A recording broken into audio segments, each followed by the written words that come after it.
रातरानी पुले जैसा जामा, रातरानी पुले जैसा जामा, मन कर हारा कान्छीलाई घुमाउने निज्लागुरीमा, कान्छीलाई घुमाउने निज्लागुरीमा। थैंक यू, धन्यवाद।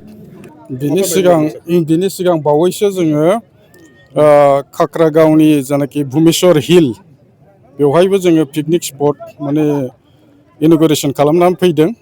बिनिफ्राय फैनानै इनभाइट खालामनाय बादियै जोङो बाहाय इन'ग्रेसन खालामनो फैनाय जाबाय।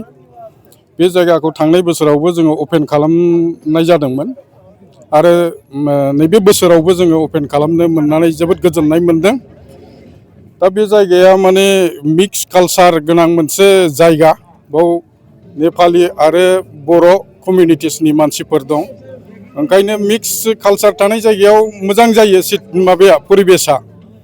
आरो बाहाय खाथियाव निज्ला दै दङ, बियो खोब माने समायना दै। बाहाय फैनानै माने एसे गोसोखौ माने मानसिफ्रा मोजां साबसिन मोनो आरोखि।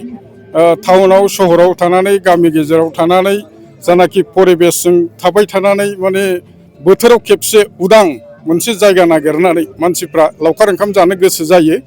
दा बे जायगाया माने जोबोद मोजां आरोखि। दा बे मिक्स कालचार गोनां बे जायगानि माबायाव माने जोंबो फैनानै मोजां मोनफैदों।